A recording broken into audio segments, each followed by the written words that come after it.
Nick Hein in the red, Bung in the white. Southpaw versus Orthodox. Nick Hein really feeling the pressure coming into this fight. He says that every time he fights on German soil, it's like a title fight for him. Hein now taking control of the centre. Looks like he could potentially be setting up for that left leg body kick. Last 10 seconds in this opening round. Oh, there it is, the left leg. Bung falls short. Steady first round from both fighters.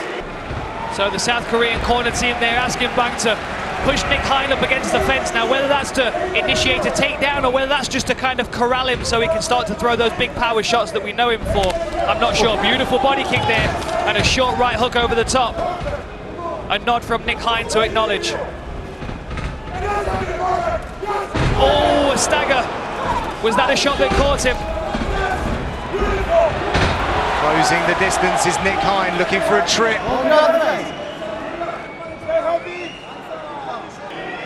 Come on, more action. As his opponent backed up, Bung's pushing off the fence a little bit, trying to take the centre back. Not as much lateral movement from Hein in this fight, Dan. No. He is switching up those stances. Perhaps it's a strategy coming in.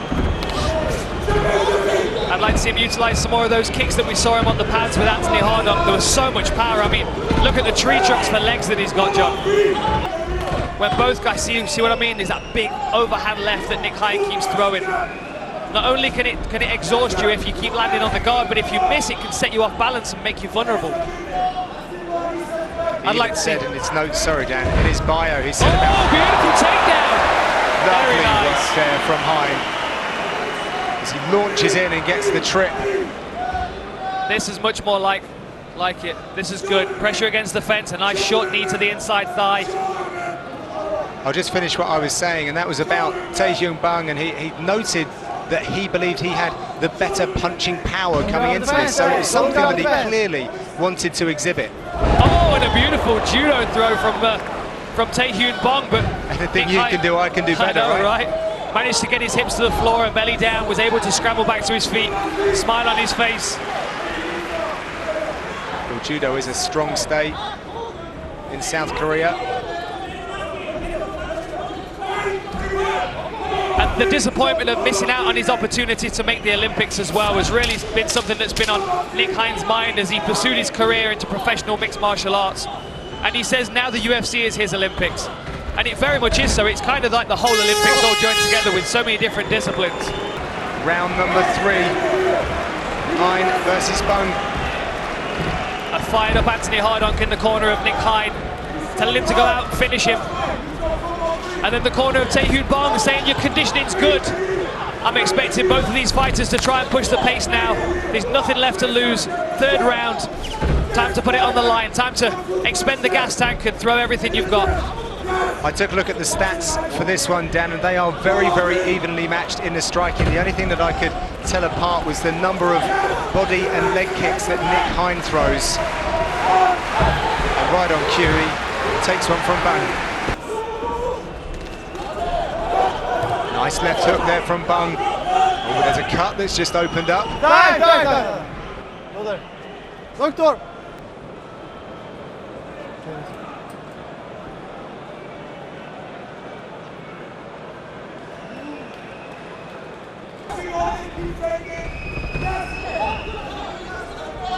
Another thing I've noticed is Bung keeps looking at the feet of Hein. I don't know if he's trying to show low and go high. Well, this may be an Anderson Silva tactic of drawing his attention low. Or Fabricio Verdum against Mark Hunt, draw his attention. Oh, a nice trade there. Maybe he watches inside the octagon, Dan. Perhaps he does, John, or UFC Breakdown even. I've heard they're quite good shows. Both available on UFC Fight Pass, of course. This is a bit more urgent from both guys. Oh, Bang staggered for a second. Nick Hein's confidence grows. A little dance from the Korean. You can see the alertness in Nick Hein's eyes now. Chambered that right hand to his chin, switches his stance to southpaw. Maybe he fancies the left hand to finish the job.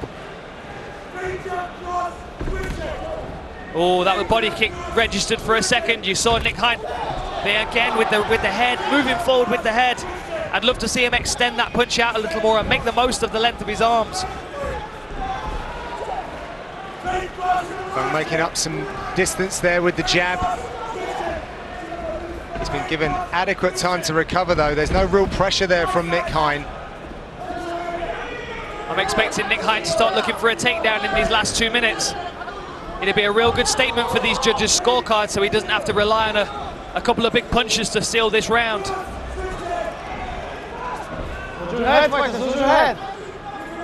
Once again, they look like they're getting very close to clashing of nuggets. There's a level change there. Oh, and Bung elevates, works for a trip. Nick Hein scrambles back to his feet. That could be a deterrent for Nick Hein now initiating the clinch. He did, he took a step back for a second, now trying to find some space. Tae Hyun Bang with his mouth open, pushing forward. Nothing to lose for Tae Hyun Bang here, he's not on home soil. Ooh. He can swing for the fences, take a risk. Both sitting down on those hooks. Inside 1 minute left of this contest. Nice. That was a big left that clipped the chin from Hein. Good work punching out of the clinch from Tae Hyun Bang. More engagement now from these two fighters as they realise that it's going to be left in the hands of the judges if they don't do something emphatic. Good footwork by Nick Hein there, circling himself off the fence. He could see that Tae Hyun Bang was setting him up for something.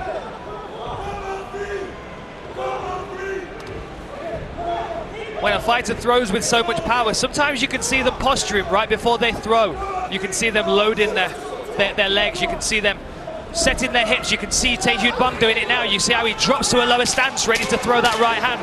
Watch it as he leaps forward. He hops forward, he lowers his stance, and then he bangs. Oh, a beautiful short left hand. An exchange of shots there, a body kick for a punch, and the referee has to jump between the two fighters. For the winner by unanimous decision, Sergeant Nick Hein. Bader in the blue, Latifi in the white. The question here, John, is does their wrestling nullify each other, and will we see a kickboxing match between two powerhouses on the mat? Good point, Dan. We have a national wrestling champion in Latifi, something he has done since he was a very young boy indeed, against Ryan Bader. He is a two-time Division I All-American wrestler. Threatened to take down there for a second. Bader defended, but he surely felt the power of Ilir Latifi. I will say that Uriah Bader has really come on leaps and bounds with his striking. We'll see a much more confident and diverse skill set from him. So if he starts throwing bombs against Latifi, he's got to be careful. But if I remember right, John, you said Latifi's built like a bomb shelter the last time we were commentating, and I have to agree with you. Let's see if he can take some of these bombs from Ryan Bader. This is like Darth Vader versus a Marvel superhero. But the power is something that the Latifi camp are very interested in. They know that Bader has felt what it's like to be struck by a super powerful puncher. And of course, the MO on Latifi is his power. That's very true, John, that's very true. And that's got to be in the back of Ryan Bader's mind. Now, it depends what that does to you between fights, between training camps. It can play on your mind. You can think, I really don't want to feel that power again. I don't want to find myself in that vulnerable position where I'm taking shots and I can't defend. But at the same time, he could look at that and go, I'm better than this. I could have beaten that guy. I could have utilised my wrestling better. I could have tied him up, put him on his back. But he chased that Kimura in the Anthony Johnson fight, and it made no sense to me. He allowed Johnson to progress to mount, and that seemed like panic on Ryan Bader's part. Now, this is a much more confident version. A beautiful body kick there. Stopped Latifi in his tracks as he level changed. They have a very good relationship, so they worked on a number of Latifi's tells and some of the things that he did in that fight. So they're feeling very confident coming in this evening. That body kick hurt Latifi. I could read his face as soon as that landed, and that may have been something that Ryan Bader saw when Latifi fought Blachowicz. Yeah, flashbacks to that fight. Got caught with that mean liver kick. Now, obviously, he's a southpaw in this situation, so he wasn't caught with a liver kick, but it was still a nice kick to the floating rib, and Latifi did register it, but he looks to have recovered. There it is again. Oh, big power that Ryan Bader escaped there.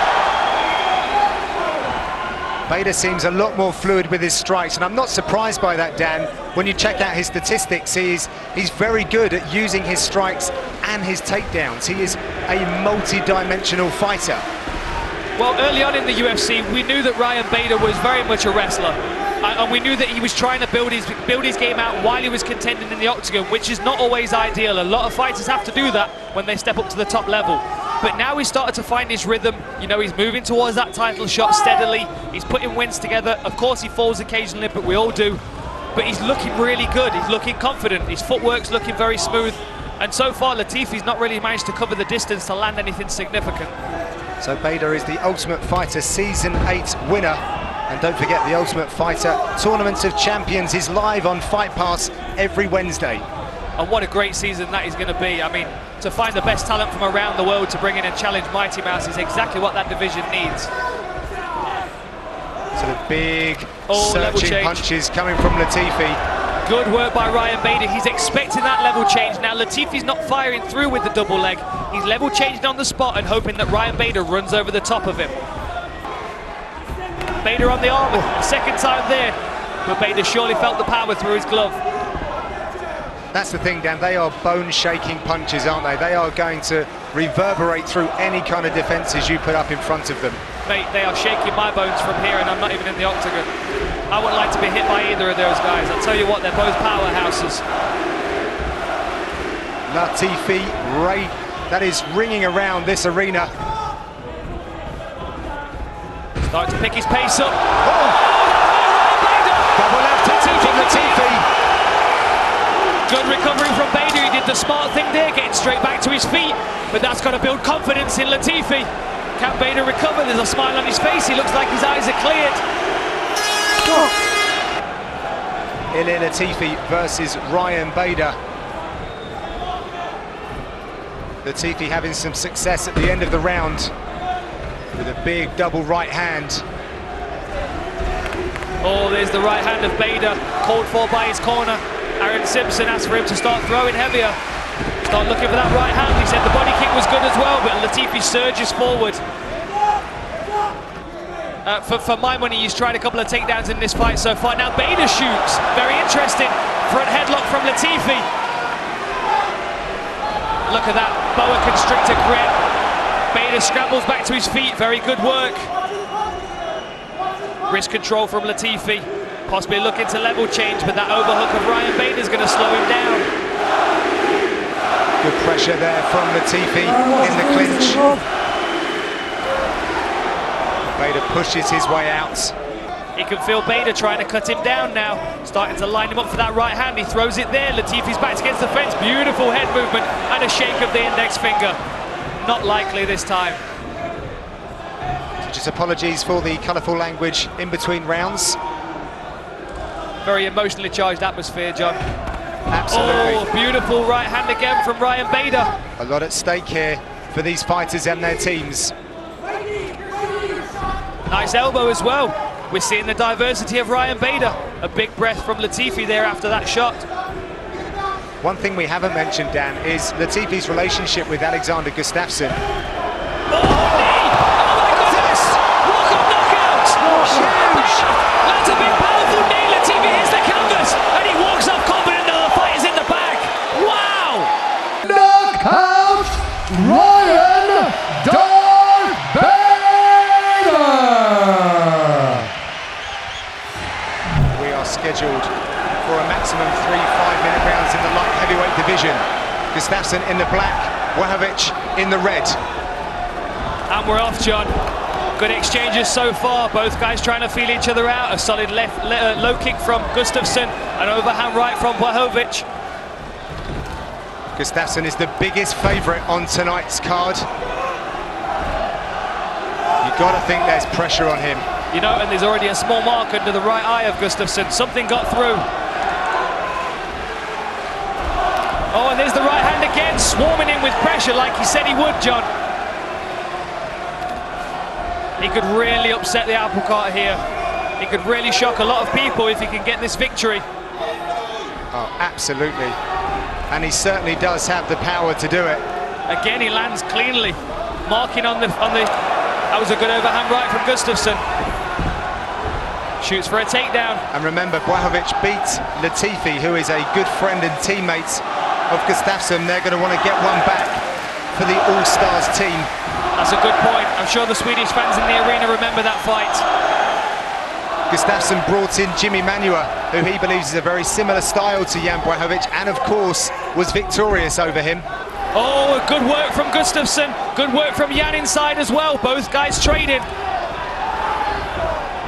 Jan working that left hook to the body, reaching for it. Got to be aware of that knee. The Mauler wearing some marks underneath that right eye.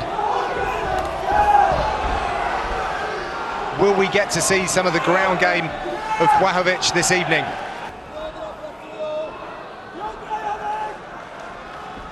Three rounds can feel very short. It could be over before you know it. So it's important for his corner team to make sure he's keeping that pressure on and keeping a higher pace, that, you know, a pace that you wouldn't necessarily use over 25 minutes. Well, it's a corner team that has been with him for a very, very long time. Very experienced. Every man in that corner is either a world champion himself or has trained a world champion.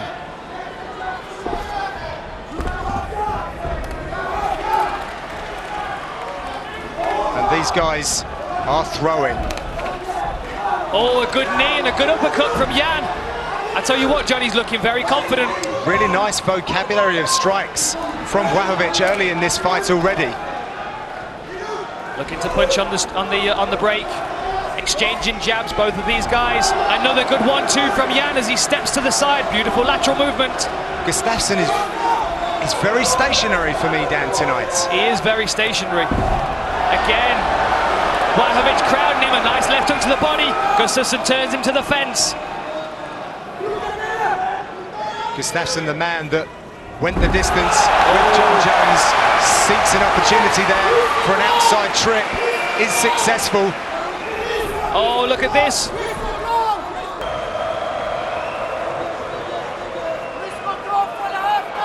Good decision there from Gustafsson to take this down to the mat. Here we go.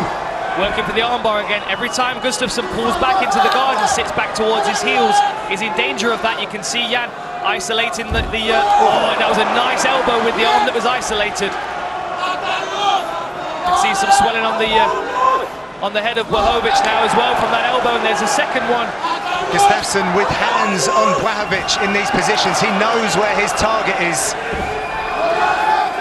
He is not firing aimlessly. Very precise strikes from the top position.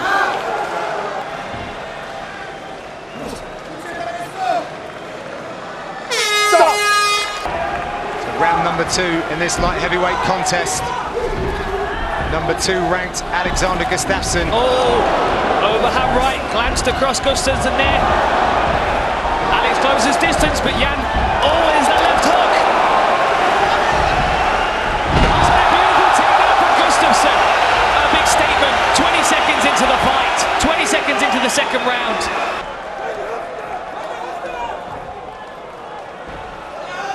Seeing some blood in the hairline of Blachowicz. I'm not sure whether that's from the face of Gustafsson, but it could well be. Gustafsson is just shutting him down. That forward pressure is really causing him a lot of problems. Nice step over to side control. Oh, and a good regard recovery from Blachowicz. Blachowicz, a very good Brazilian Jiu-Jitsu brown belt. But at the moment he's leaving his arms out by their sides. He's not neutralizing and he's not looking for wrist control. I think the biggest problem, John, is he's really struggling now to isolate an arm. You'll see Alex keeps pummeling inside. He's keeping his forearms on the biceps. You'll see him spinning there. Look at that, beautiful. Pulls out of the armbar, squares up, works for a pass there, but doesn't get it with the Blachowicz's guard being closed. But again, square to the hips, pinching his hips between the thighs of Gustafsson so he can control that movement. And if not control it, at least read what he's doing, at least feel that movement and preempt that armbar attack.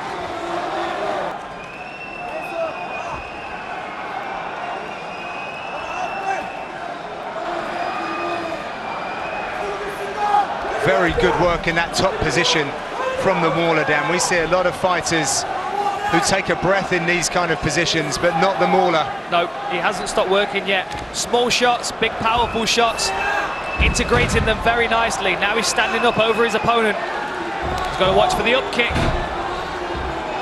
Jan's going to try and catch him as he drops back into his guard. If he's not careful, we're dropping his head. Oh, nice. Can he pass? He gets the half guard. Blachowicz recovers guard. Very good work. Last 10 seconds. Suffocating pressure here from the Mauler. You can see Jan trying to get himself fired up before that round starts. A nice check on the inside low kick. He certainly feels confident in the striking range, but every time it's hit the floor, he's not been able to do anything. A nice step in right hand, just again glanced the chin of Gustafsson.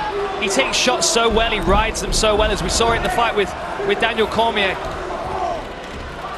Good footwork, nice and loose on his feet. Now he's starting to loosen up, Dan, in the third round. Must be feeling confident after that second round. Oh, beautiful right hand there. Blachowicz unfazed, but definitely registered it.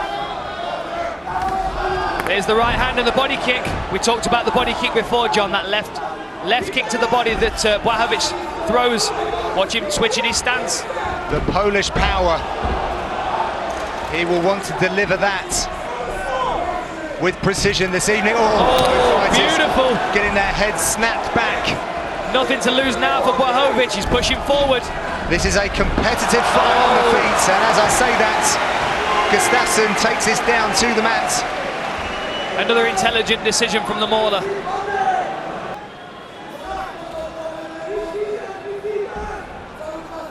Well, Gustafsson's working very hard in this position for my liking. Always looking for opportunities in which he can get his arms free to strike.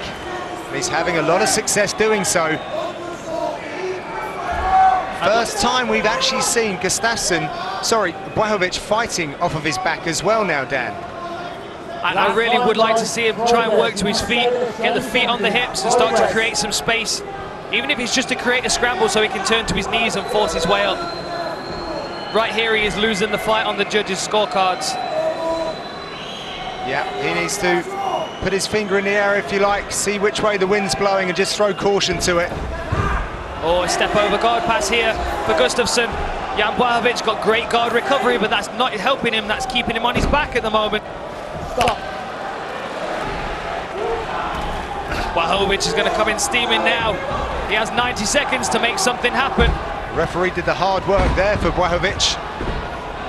Can he defend? Oh, a nice single leg, well round the pipe. Drops all his weight onto his opponent straight away. He makes this wrestling look so effortless, Dan. It's amazing for a European fighter to have such a high level of takedown defense and takedown ability. I mean, to have taken down John Jones and Daniel Cormier, I can't think of anybody else in the division that can say that.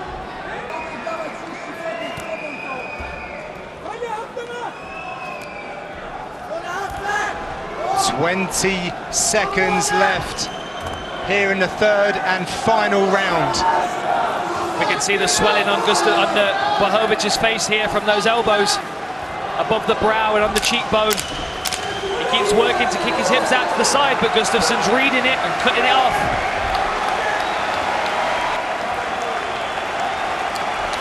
Stop! Alexander the Mauler Gustafsson!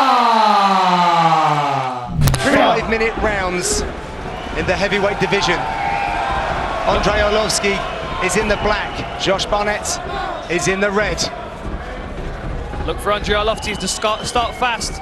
Both of these guys have spent so much time in the octagon, neither wants to spend 25 minutes here tonight, that's for sure. Oh, a nice uppercut. Arlovski was rocked for a second, his legs buckled. Oh, Josh Barnett was buckled. Oh, Andrei Arlovski's down. Wow! This is like the Travis Brown fight all over again. Both exchanging big shots early on. Arlovski clinches Barnett up against the fence. There's blood from somebody. Don't grab the gloves, don't grab the gloves. Don't grab the gloves, Jess. Forcing the clinch. Arlovski turns again. Wrist control for both guys. That's wrist control, that's fine.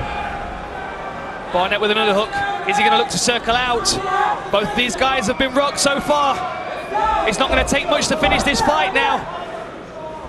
Will we now see the combat sambo of Arlovski versus the catch wrestling of Josh Barnett. And Josh Barnett is really a master of clinch fighting. Of all the people in the octagon, this guy knows how to work his way around a human being up against the fence and switch them off, beat them up. Beautiful work there again by Andrei Arlovski to turn him off. The blood is up from the forehead, from the hairline of Andrei Arlovski. I'm not sure what caused it, but we'll take a look in the replays. Frank Mir found out all about that clinch work of Josh Barnett. Big leg kick there from the War Master. A big leg kick from a big leg. Yes, he comes in with a weight advantage, 18 pounds heavier. Watch the heads, James. Is Watch that the a big heads. kick, John, we talked about? Typical of the Jackson Wink Control team. this, no, hold the gloves.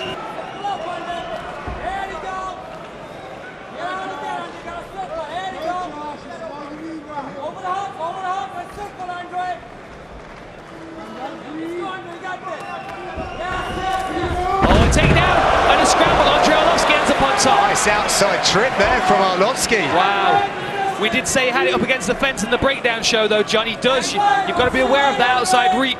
We won't see many other takedowns from him, but that's one that we've seen multiple times, all the way back to his early UFC career. Nice hammer fist there.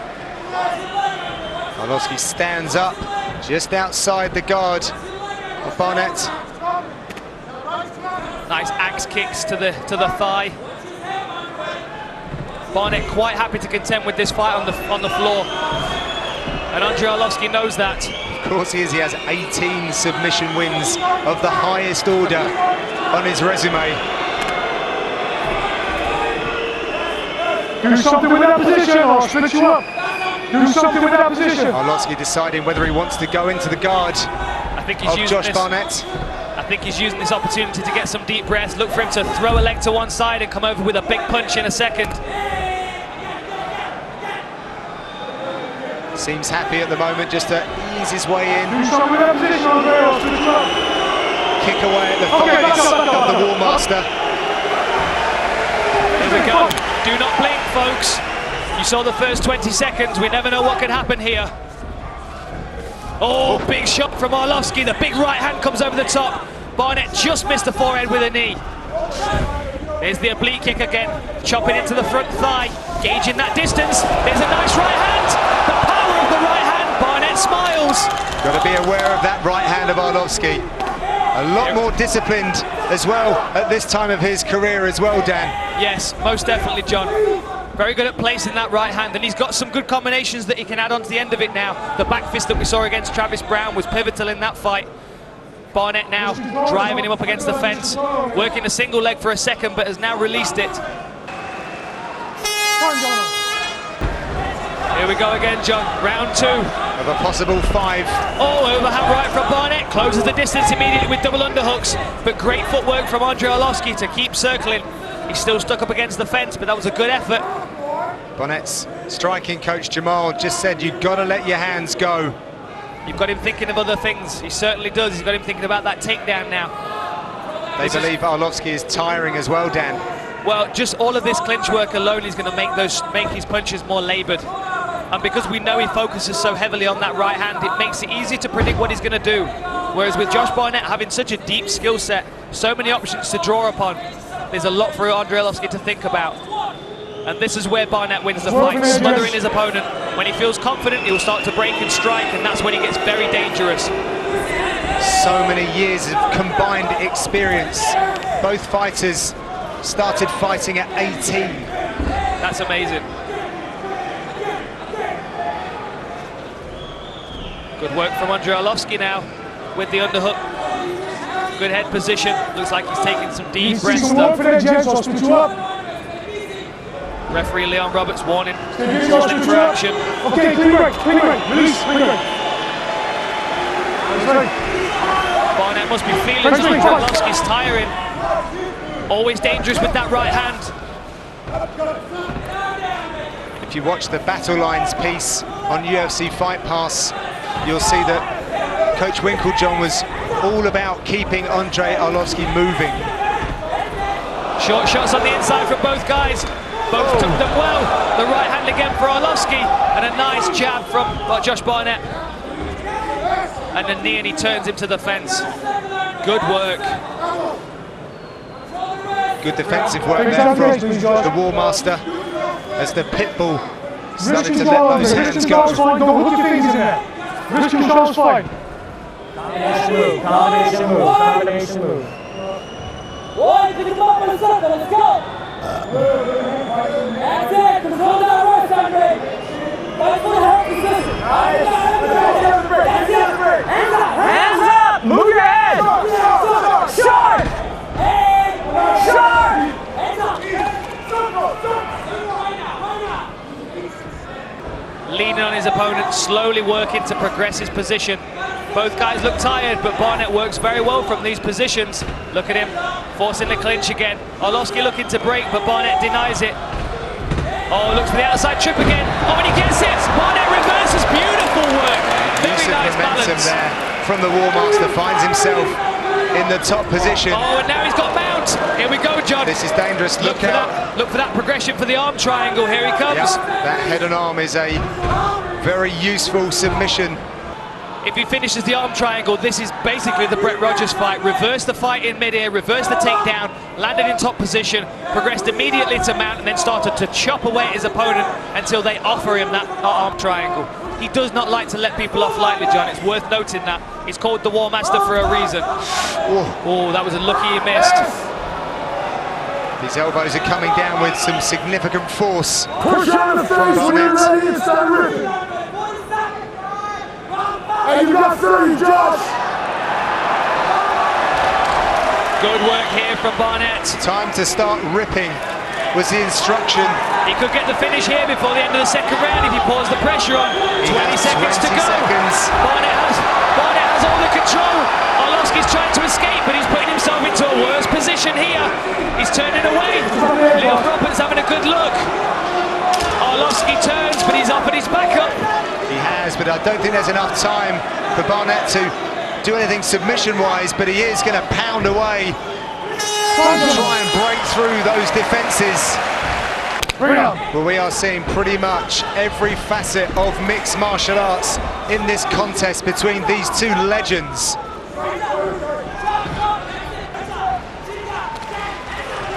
Overhand right, didn't quite land there. Just clipped the head. Nice work by Andrei Arlovski. Barnett seems to be eating these quite happily, though. Oh, a nice uppercut from Josh Barnett. This is what I was talking about with that clinch fighting, John. Oh, and Andrei Arlovski coming back. Beautiful work on the inside and a nice knee. Both having success, and there's a big injury there to Josh Barnett. Something has happened, maybe an injury to the eye. Leon Roberts has let the action go. Barnett was protesting, but he's had to get back to work.